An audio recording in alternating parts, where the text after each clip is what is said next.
2014లో ఈ యోగా డే జరుపుకోవాలని చెప్పి యునైటెడ్ నేషన్స్ నుంచి ప్రపంచవ్యాప్తంగా దీనికి ఉన్న ప్రాచుర్యత గురించి అందరూ కూడా ఈ యోగా దినోత్సవం జరుపుకోవాలని చెప్పి ఒక ప్రపోజల్ పెట్టడం జరిగింది. సో అప్పటి నుంచి ఈరోజు 11th జరుపుకున్నారంటే దానికి అందరూ పరిచయం. అంటే యోగా గురించి అసలు చెప్పాలంటే పూర్వం అంటే హిస్టరీలో నుంచి కూడా యోగా గురించి ఒక ప్రత్యేకమైన ప్రాచుర్యత ఉన్నది.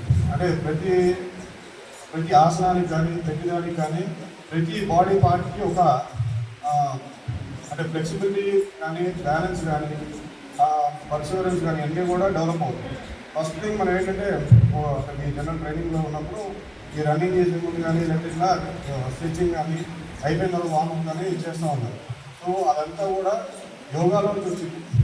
అది స్ట్రెచ్చింగ్ కానీ వార్మప్ కానీ ప్రతి ఈవెంట్ కూడా ప్రతి ఎక్సర్సైజ్ కూడా యోగాలో ప్రతి ఏదో ఒక ఆసనానికి అది మౌల్డ్ అయి ఉంటుంది.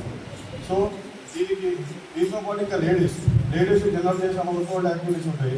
ఇంట్లో కూర్చోవడం కానీ అటు ఆ పని చేయడం ప్రతి దానికి కూడా ఏదో ఒకటి దీనికి లింక్ అయి ఉంటుంది అన్నమాట. సో మనం తెలియకుండానే ఎవ్రీడే ఒక్కొక్క ఈవెంట్ ప్రతి లైఫ్ ఈవెంట్ కూడా యోగాకి అనుకరిస్తూ ఉంటాం అన్నమాట.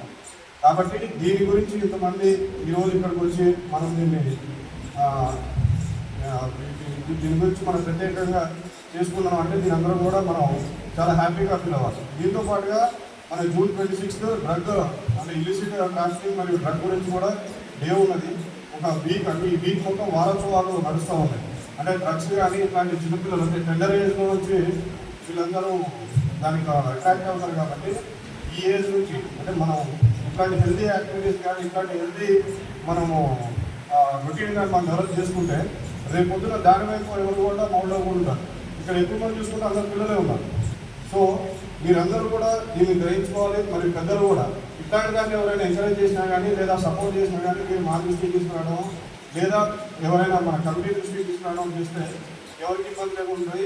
ఎందుకంటే ఈ డ్రగ్ అనేది అంతా చుట్టూ మన తెలియకుండానే మన సరౌండింగ్స్లో డెవలప్ అవుతూ జరుగుతుంది. అంటే ఇంతకుముందు ఏదో ఎక్కడో బయట చేసేపాటు ఉండేది. కాబట్టి ప్రతి గ్రామాల్లో కూడా నలుమూలలకు వస్తుంది. మనం కూడా రీసెంట్గా చూసుకుంటే చాలా కేసులు కూడా కట్టారు దీని విషయం మీద.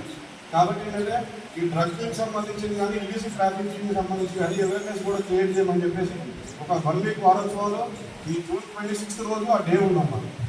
కాబట్టి మీరందరూ కూడా దీంట్లో మనందరం ఒక సపోర్టివ్గా ఒక కమిటీ లాగా మనం చేసుకుంటేనే రేపు పొద్దున మన ఫ్యూచర్ జనరేషన్స్ కూడా ఇబ్బంది లేకుండా ఎవరికి కూడా ప్రాబ్లం రాకుండా మన హెల్తీ రొటీన్ డెవలప్ చేసుకుంటూ ఇట్లా యోగా డే కానీ ఎక్సర్సైజ్ కానీ ఇట్లాంటివన్నీ చేసుకుంటూ ఉంటేనే రేపు పొద్దున మనకి ఫ్యూచర్ జనరేషన్స్ కాపాడుకుంటాం. లేదంటే మాత్రం మనకి తెలియకుండా చాలుగా నీళ్ళగా వీళ్ళందరూ అంటే ఒక ఫాల్స్ మనీ కోసం అంటే ఈజీ మనీ కోసం మన పిల్లల్ని మన జనరేషన్స్ని మన చుట్టుపక్కల ఉన్న సరౌండింగ్స్ని వాళ్ళందరూ ఈ చెడగొట్టడం జరుగుతుంది అన్నమాట. కాబట్టి మీరందరూ ఇట్లాంటిది మనం మీ దృష్టికి వచ్చిన మన దగ్గర అంటే ఏదైనా కానీ చిన్నగా ఉన్నప్పుడే దాన్ని మనం కట్ చేయాలి. లేదు అంటే అది చెక్ అయిన తర్వాత మనం చేయాలంటే ఇబ్బంది అవుతుంది. కాబట్టి ఇదంతా మన చుట్టుపక్కల బాగా ఉంటుంది. మనం దీన్ని ఫస్ట్ స్టేజ్ ఇనీషియల్ స్టేజ్లోనే మనం క్లోజ్ చేసుకోవాలని దీనికి మీ అందరి సపోర్ట్ మాకు కావాలని అంటే మన స్కూల్ టీచర్లు కానీ వీళ్ళందరూ ఉన్నారు. ఒకవేళ మీ స్కూల్లో ఇట్లాంటిది ఏమన్నా మీ దృష్టికి వచ్చినా లేకపోతే పిల్లలు కానీ ఏమన్నా ఉన్నా మీ స్టేజింగ్ కానీ రావచ్చు లేదా మనకైనా ఇన్ఫర్మేషన్ చేయొచ్చు. సో అది కూడా మెయిన్గా చేయాలని చెప్పేసి అంటే ఈరోజు అది తెలుసుకున్నామని చెప్పేసి ఇక్కడికి రావడం జరిగింది. కాబట్టి అవకాశం ఇచ్చిన అందరికీ కూడా థ్యాంక్ యూ.